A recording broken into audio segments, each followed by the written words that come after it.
Welcome to Thoughts Can Change Your Life with me, Reverend Lee. We come together every day to explore, to expand, to discuss, to question. To question.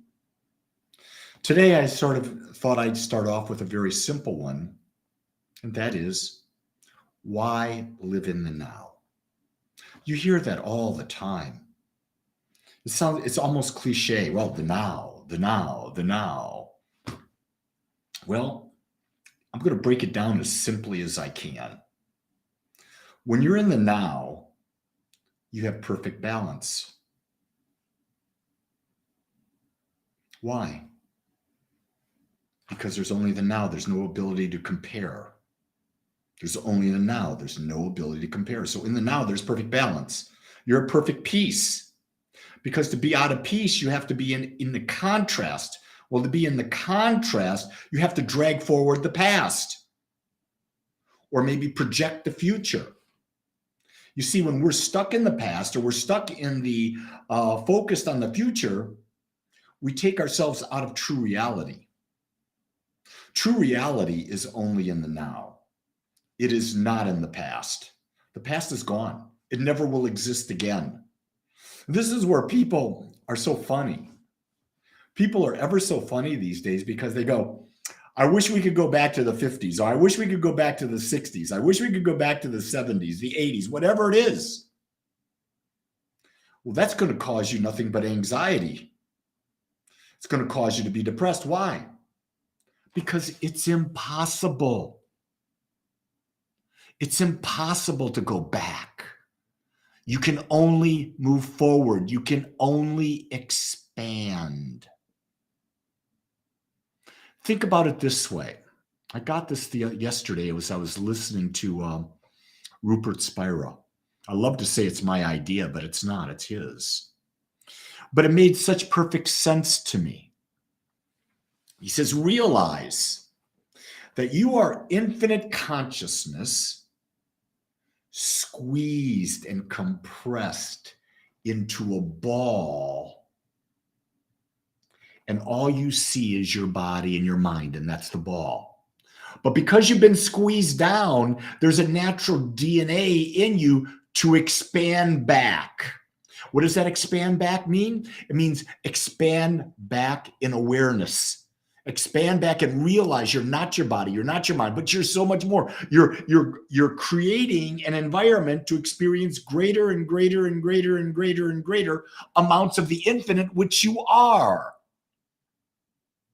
Now that's a mindful right there, isn't it?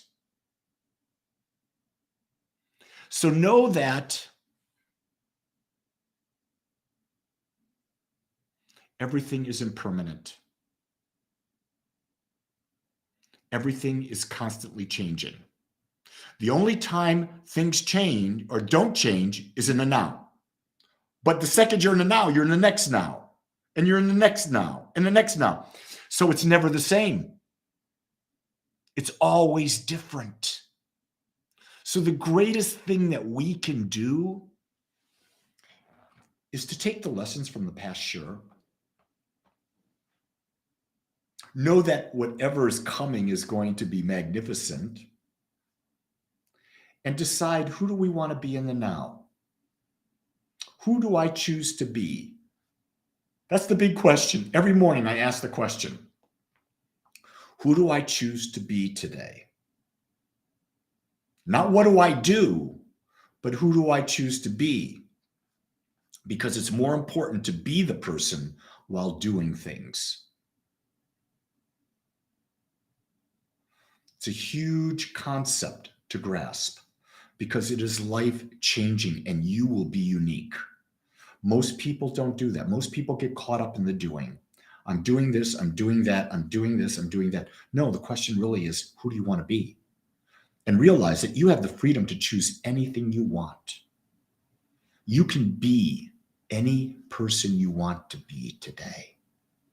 Now, you can't be them physically, but that's not what we're talking about. We're talking about what energy do you desire to bring into the world? What energy do you want to radiate from your being?